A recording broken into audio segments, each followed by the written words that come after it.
everybody. Welcome to another edition of Claves Online. We call it Huddle Up with Howard Richards. I'm Mike Claiborne, along with Howard Richards, and our special guest today, Pro Football Hall of Famer Orlando Pace. And, fellas, I have to say this right off the top.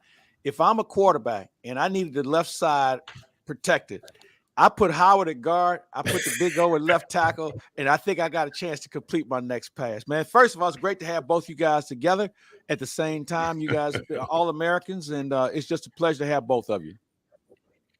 Well, thanks for having me, Mike. Me and you, we go way back, man. So thanks for having me on the show. It's always a good time anytime you invite me, bro. So, and the big O, and I'll Howard, say it's. Go ahead, Howard. No, I was just going to say that for being from St. Louis and then getting a chance to come back and of course watch the Rams and watch you, Orlando, play. I've always admired your game. Extremely impressed with a guy of your size and how nimble you were from a footwork standpoint, but also, you just got it done, man. I don't think I ever saw you give up any sacks. Just a lot of consistency, and you were a fixture on that offensive line for the Rams, man. So I haven't really had a chance to congratulate you on a great career, but also being inducted into the Hall of Fame. So, my man, very, very well done. I'm going to say this. Thank you, I'm going to say this about Orlando. He might be the most important draft choice we've ever had in St. Louis. And you include hockey, you include baseball. When you think about the impact that Orlando had, I'm going to say this on the record. Anybody wants to dispute it, bring it. The most important first pick of the draft St. Louis has ever had, period, in any sport. Yeah, I would agree with that. Just because of how long he played, how effective he was, and what he meant to that Rams offense, but for the Rams, period. I don't know that you're going to find too many left tackles that you can say were better. Certainly, guys that were as good are in the same conversation, but he's certainly among the best to ever play the position.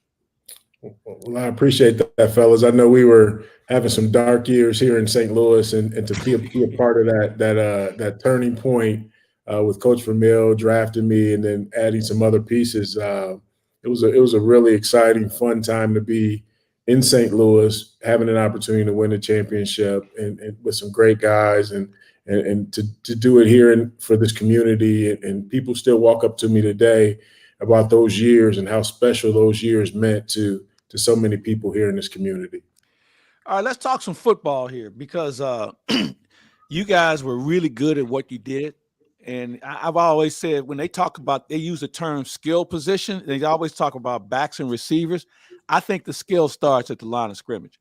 And you guys played in different eras. Although I look at you guys are closer to as far as technique and style are compared to today. You guys watch the game. What's the biggest difference you see compared to when you played as far as how the game is taught and coached? Go ahead, Orlando. Yeah. For me, obviously, I think it starts at the college level. I don't know if guys are being as physical as we used to be. We used to run the ball 3 yards, a cloud of dust, hat on the hat, go out and try to move guys. Now the technique isn't the same. There's a lot of you block to a guy, not through the guy, that kind of thing. I don't think the technique is being taught at the same pace as it was when Howard and I both played.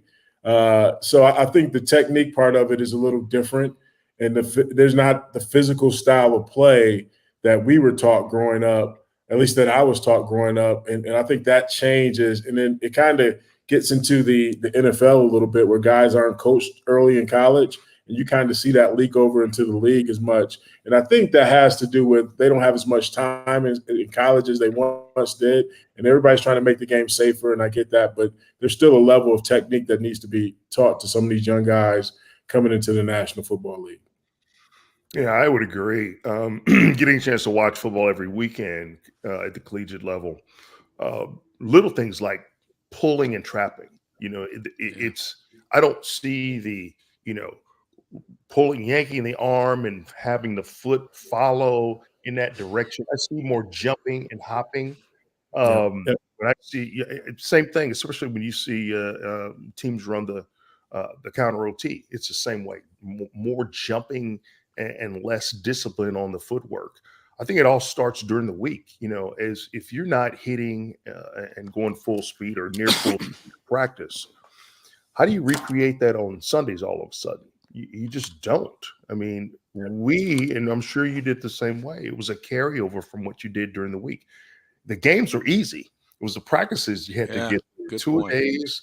I'd feel refreshed by the time Sunday rolled around because I knew that after the game, you're playing hard for 40, 50 plays, man. Then you get a little bit of rest. But I had more work during the week, and that's what wore me out more than anything.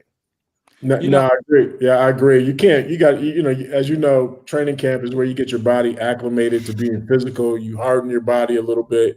You wear pads because it teaches you how to stay low in certain things. And I don't know if guys are being taught that not as much or as consistent as they probably should be. Orlando, you made a great point about how we teach blocking now, because now I heard a term, influence. We influence a guy. We just kind of ask him to move to one side of the field compared to back in the day. You were going through a guy and you were famous for pancaking a guy. I mean, if you weren't flattening a guy, and this is not grabbing a guy by the shoulder pads, I'm talking about just the old, here we go. I'm going to drive a guy into, as they used to say, driving my side of the screen or the TV. Right. So if he got blocked into the sideline or whatever, I don't see that. And I think that's why the running game as we see it today is not what it used to be, because you don't hear the term, the hole was big enough for him to drive a truck through. No. Now the running back gets to the line and he has to be able to make that jump cut because they've tried to push everybody to one side of the field. And it just, I don't get it, man. And that and the fact that the way you can hold a guy now, grabbing a guy inside, I'm like, are you kidding me? Yeah. Can you imagine if you guys were allowed to do that, grab a guy like here? Right in the middle and just power drive. I mean, oh my God. I think that's you look at the evolution of zone or area blocking stretch plays. I think that's a product of, how blocking techniques have changed. Teams now you run out there and let your back find the daylight and do it on his own. But guys really aren't controlling the line of scrimmage as much as far as one-on-one blocking. That's the way I see it. Yeah, I agree. I think anytime I talk to young guys, and one of the things that even as a college kid that I love to do, I wanted to finish blocks. I think it's important to move a man against his will 3 to 4 yards or even flatten him on his back.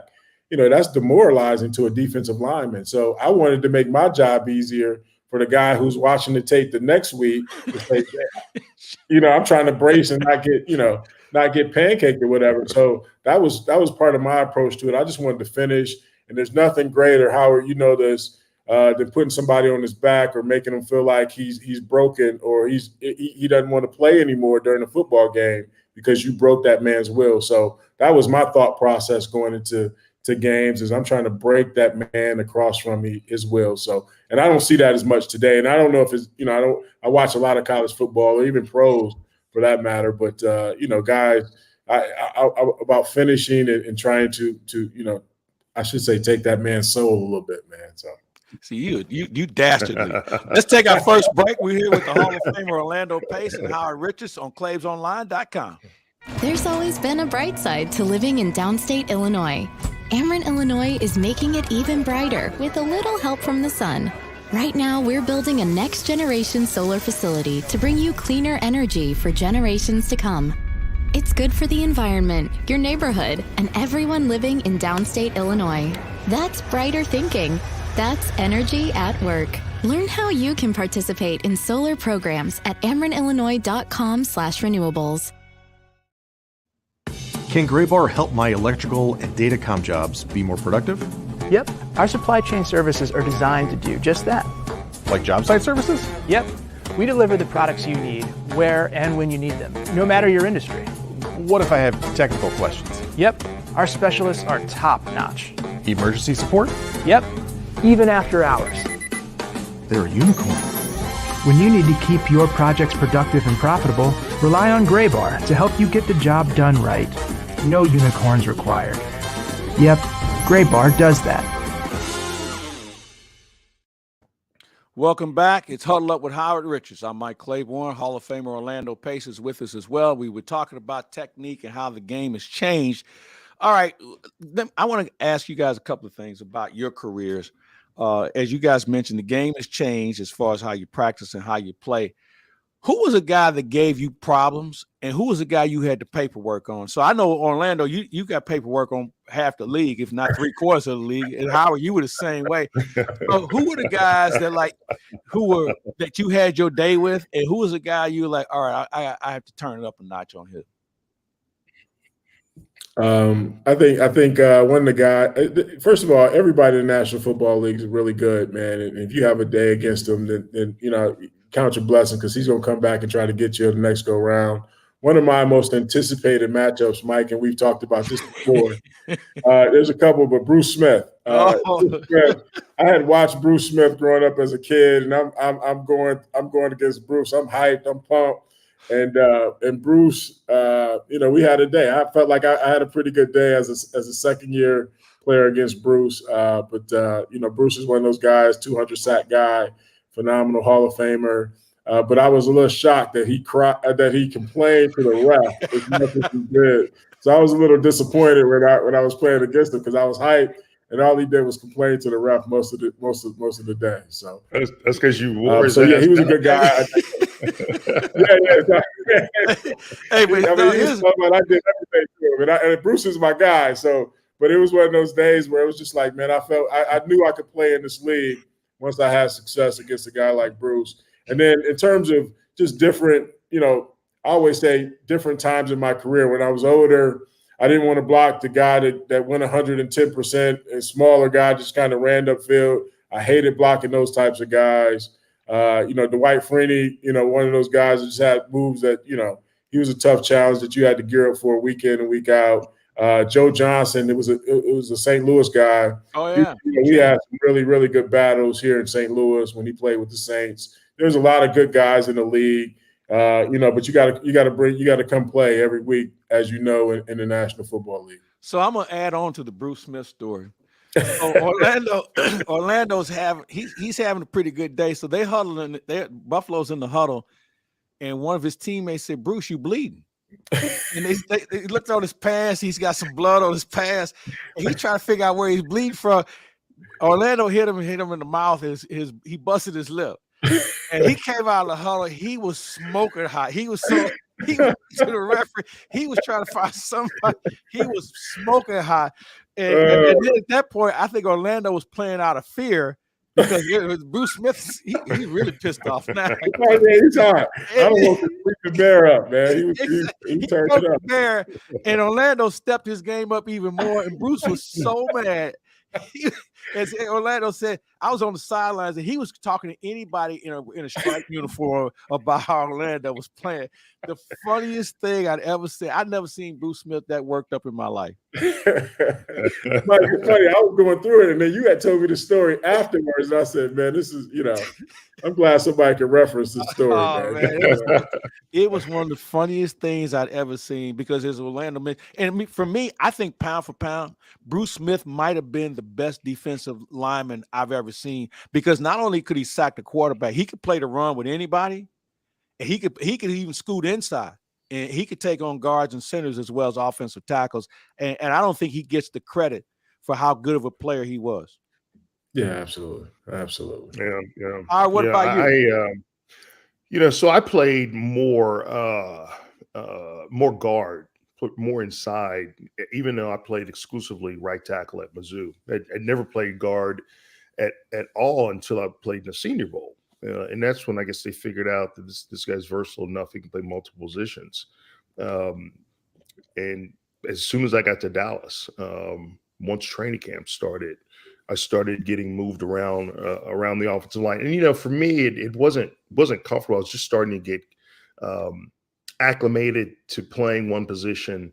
Then in '84, because of retirements of Pat Donovan, I ended up going out to left tackle. And I pleaded with our coaching staff. I said, let this guy, let Phil Pozderac, who went to Notre Dame, let him go out there. I'm kind of comfortable here at left guard, filling in for Herb Scott. Let me just stay here. And now you're going to be more effective outside than. So it was a little bit more difficult to me. But I played against LT and of course Leonard Marshall at the Giants, and I probably had a little more difficulty. I only gave up, I think, in the 6 years or so that I was there, probably 2 sacks against the both of them. But they were always very difficult because of the games that they played, the games that they ran together. And then trying to get the guy playing next to you on the same accord was a little more difficult because it seems like at the time we were changing offensive linemen around so much. But the teams I enjoyed playing against the most, the players were like Dave Butts at Washington, and when I would flip to against Dexter Manley, and Dexter and I go back to when he played at Oklahoma State. So we have always had this long-standing relationship. He'll say that he got the best of me. I'll say that I got the best of him. So at the end of the day, we'll call it a draw. But the strangest thing that ever happened to me on the football field, we're playing the Raiders on Sunday night. It's my 3rd year. I'm starting at left guard. Playing against Lyle Alzado, who infamously the year before snatched ripped off off Chris Ward's helmet, right? Ward. You ever see that? I have. From Ohio State, So I'm a little keyed up because I have no idea what to expect from Alzado. You hear all the rumors, steroids and uppers and all the stuff that he was on. And I was kind of watching him in warm-ups a little bit, and I got close to him because I wanted to kind of see him a little bit closer on the field before the actual play started. And his eyes were like this, like the entire time. And we line up, and I think it's probably the 3rd play of the game. I'm blocking on the backside, trying to cut him off. And he grabs my face mask. And like you have this built-up anxiety because you're ready for this, right? And he grabs my face mask, and I started yelling at him, like cussing at him, like, don't ever grab my face mask, blah, blah, blah, blah. And the thing he says to me that just completely took me off guard, he goes, I'm sorry. Has anyone ever apologized to you on a football field? It just it took me out of my game for like a couple of plays. Like, this dude just apologized to me. Strangest thing. But I had him the rest of the day. But he was definitely juiced up that day, no doubt. I'm sorry. I don't think I've ever heard anybody say that on a football field. Ever. And not since either. Hey, all right. So, best coach you ever played for? Oh, no, let me ask you this question. I had a conversation with somebody the other day about coaches yelling at players on the sideline. And obviously the Russell Wilson, Sean Payton thing has been a big topic of discussion. And I tried to tell him, that happens all the time. It's just not on camera. How much is when you guys play? Because you guys played in an era where yelling at a guy was par for the course. How much of that is real? I mean, is that more common than we think? Because as he's never seen it before. He never seen a coach dress down a quarterback before on TV. And I'm like, bro, you need to be on sidelines because this happens on a regular basis. You need to be in a practice facility because this happens. I've seen quarterbacks, head coaches go at it, coaches go at it, but I think it's more commonplace than people would like to know. I just think, the emotion of the game, everybody's hype, there's a mistake here, interception here. At the end of the day, it's really about how they recover. You can see the only thing I don't like is the narrative that they kind of go with. Tom Brady and his coach gets into it. They yell, that's fiery, that's great leadership. And then another guy gets yelled at and go into it. Then this whole turmoil, and it's somebody has to leave or whatever it might be. So I hate the way they kind of control the narrative, but it happens so often. And then coaches know who they can do that to and who they can't do that. You're to. right. Yeah. Right, because they know if that guy's he's not totally right. He might be a little crazy. They're not going to approach him like that. So I think coaches know who they can approach like that and who they can't. I guess, like, I'm going to say you probably don't have that conversation with Charles Haley. No. Who they had paperwork on how crazy he was. So you probably talk to somebody else to go talk to Charles in that situation. Absolutely. But I'm sure Russell and Sean, I'm sure they probably got together after the game, or 2 days later after everybody's cooled down, and everything will be fine. So let's take our last break. We're going to come back and talk about the bowl game, the Cotton Bowl. Ohio State and Mizzou playing each other. We're going to take a break, come back after this. Hi, everybody. I'm Peter Munganast with Munganast St. Louis Acura, here to talk to you today about some benefits of Acura's certified pre-owned program. After passing a 182-point multi-point inspection, Acura backs all of our certified pre-owned cars with a 6-year, 100,000-mile limited warranty and a 7-year, 100,000-mile powertrain warranty. Munganast St. Louis Acura has new inventory arriving daily. Come on into Munganast St. Louis Acura today, meet our award-winning team, and find that perfect certified pre-owned Acura for you. Are you ready for a challenging and rewarding career? There are quality jobs in the construction industry. I got out of college and my career choices were very limited, and this provided me with a plan for the present and the future at the same time. I actually have a bachelor's degree in psychology, and I was making less than I make as a first-year apprentice painter. I didn't go to college. I have no college debt. I make more money than the majority of people I know that went to college. Take your first step towards a rewarding career. Visit stlouispdf.org. We're back with two All-Americans, Hall of Famers, Orlando Pace, Howard Richards. I'm Mike Claiborne. We call this Huddle Up with Howard. All right, we have the game, the Cotton Bowl. Ohio State and the University of Missouri playing each other for the first time in, 47 years. Last time these two teams played, Mizzou won, but before that, Ohio State had the paperwork on Mizzou. You guys follow the game. Give me your thoughts on this game, because both sides at this level have something to lose more than they have the game, because of the fact that we're talking about Big Ten, SEC, the Ohio State, University of Missouri. Give me your thoughts. We'll start off with you, O. Wow. I think it's a tough one for me, obviously living here in St. Louis, and my allegiance to the Ohio State University, which I live and die every week for my Buckeyes. It's just tough because we're kind of, not that we're in turmoil a little bit, but we don't know who's playing. Our quarterback hit the transfer portal. We got a couple, our receiver, Marvin's probably not going to play. A couple guys aren't going to play in today's age of, if I'm not in the Final Four, I don't know if I'm going to play in that game. I think it's going to be a great matchup, though. I think Mizzou, I've watched them over the years, especially this year. They play really good football, and they seem like they're turning that corner and becoming one of the better teams in the SEC. So, we'll have a challenge on our hands. We have to come out and play. Our young guys that hadn't played a lot will have to come out and really play good football against this team. But obviously, hopefully, our talent and what we can accomplish. We want to finish our after our last game. We want to come out and hopefully get a win in the Cotton Bowl against Mizzou. Howard, you deep in it?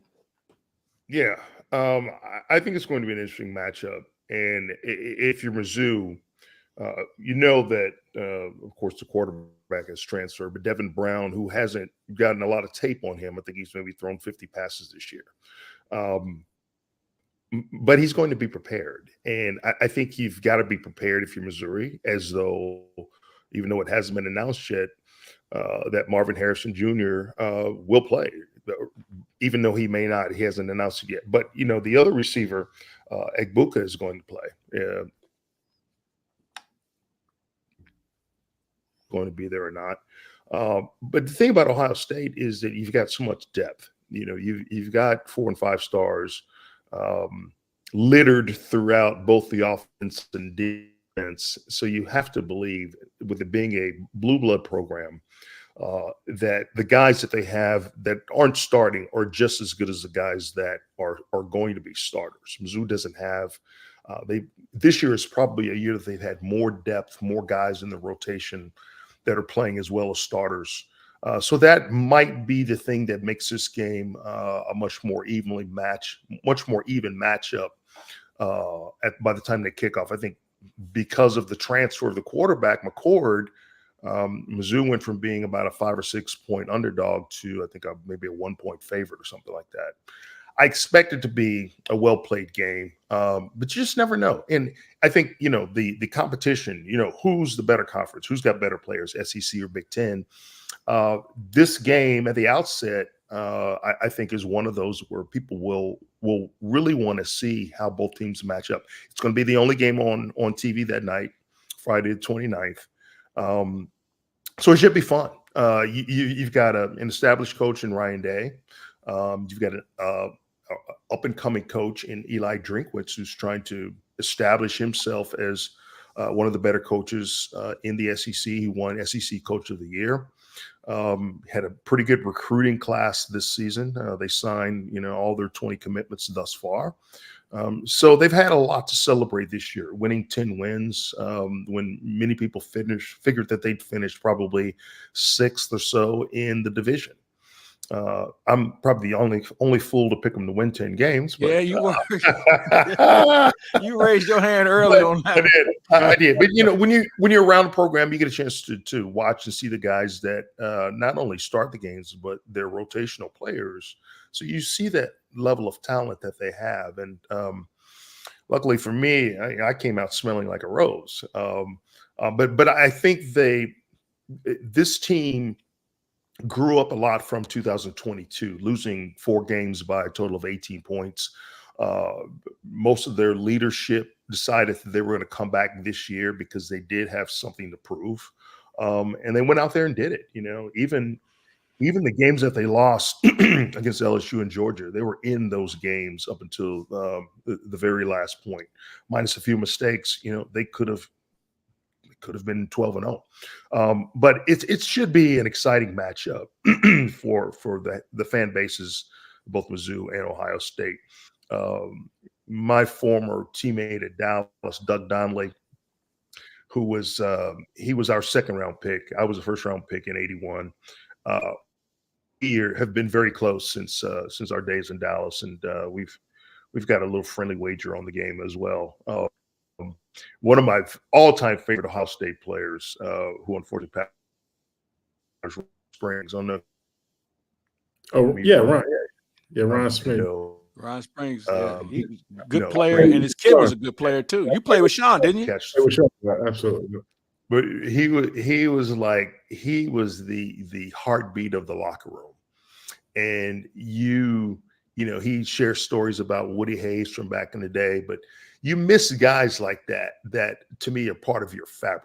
And a lot of that was his foundation from growing up in Hampton Roads, and then the 4 years that he spent up in Columbus. That was where he learned and honed his skills. Ohio State's always been a great program, and I think this matchup at the Cotton Bowl should be a lot of fun for a lot of people. Hey, you guys both played in big-time bowl games. Best memory you had about bowl games? For me, it was my last game at Ohio State. It was you guys have never been to. I'm sure you guys have, but the Rose Bowl is just a phenomenal place to have a bowl game, because the mountains, the settings, everything about the Rose Bowl, man. The grass, I can still smell the grass. And for me, playing Arizona State there, Jake Plummer, my last game, winning on the last second drive. It was really a storybook ending for me, and just being in that environment was great. So the Rose Bowl for me is number one by far in terms of bowl games that I really enjoyed. It's California. It's all the roses, all the pageantry that comes with it. It's a phenomenal bowl game to be a part of. We played in the Liberty Bowl in 78 and 80, my sophomore and senior years. In 78, we beat LSU 20-15. Charles Alexander. Alexander the Great. LSU, yeah, he was something, man. Yeah, he was one of the Heisman finalists, and we pretty much shut him down. But that game went down to it was a close game at the end. Luckily for us, we got out to a comfortable enough lead because they were coming back, but we were able to finish it. But we had Kellen Winslow, senior, on our team, and Leo Lewis and Phil Bradley, and Wendell Ray and Eric Wright on defense. Guys, a bunch of guys from that team that went on and played multiple years in the NFL. In my senior year, we played Purdue in that same Liberty Bowl. Ended up losing late to them, but Mark Herman was one of the top quarterbacks in the league that year, in college football, I should say. Dave Young, who just passed away this year, was the top tight end coming out of college that year. So they had talent up and down their roster. And that was another close game. We lost that one. But just the memories and even the relationships that you develop from playing against those guys.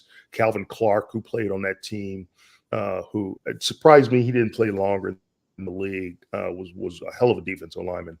And to this day, we still communicate on social media. He lives in Dallas now, and I just think that the matchups then, there were so few bowl games back in 1981. I think there may have only been 15 bowl games. So a bowl game like the Liberty Bowl was probably, it was a step down from orange rolls, sugar, and cotton. But it was like the equivalent of a New Year's Six bowl because it was the only thing on TV that day. A lot of fond memories of it. And to be able to win two of the bowl games that we played in. And then, of course, my junior year, we played South Carolina, who did have the Heisman Trophy winner that year, in George Rogers. Yeah. So we played some studs, man. And, to win two of those three bowl games was it was a nice way to look back on your career and look at your accomplishments and feel good about what you were able to do. Orlando, you made a point about being in a last-second drive. I had a coach once that said, "There's nothing like being on the field when you win. You can be on the sidelines, that's one thing, but if you're on the field when you win in that last play," he said, "there's nothing like it." Yeah, I agree. Just being on that, it's funny. In college, I was on that drive to win it all. And then the Super Bowl, yeah, on the sideline, and I'm like, I don't know if this guy got in. Did he stretch out? Did he snap? So I will agree with that statement that it's easier and it's better because you feel like you have some say in how the game goes. At least you're a part of it. Not that you're not, but at least you're a part of that drive to go down and win it, opposed to being on the sideline. Although it's great to win a Super Bowl, I'm on my tippy toes trying to see if this guy got in, looking at the ref, making sure, he didn't stretch out and score that touchdown. So I love to be on the field, to finish the game. All right, as we wrap up, friendly wager here, Mizzou, Ohio State. I think loser has to buy dinner. Let's do it, man. Let's do it. And I'll order the wine. How about that? I'm always going to go with my guys no matter what, man. Yeah, there you go. So loser buys dinner. Winner picks the restaurant, and I'll pick the wine. There you go. All right, we'll do that. I like it, Mike. Let's set it up. The big O, Orlando Pace, Hall of Famer. Thank you so much, man, for being part of Huddle Up with Howard today. Absolutely, man. You guys have a good one, man. And have a good holiday. Howard Richards, we'll be doing this again soon. For Howard Richards and Orlando Pace, I'm Mike Claiborne. This has been Huddle Up with Howard on ClavesOnline.com. Have a great, safe holiday, everyone.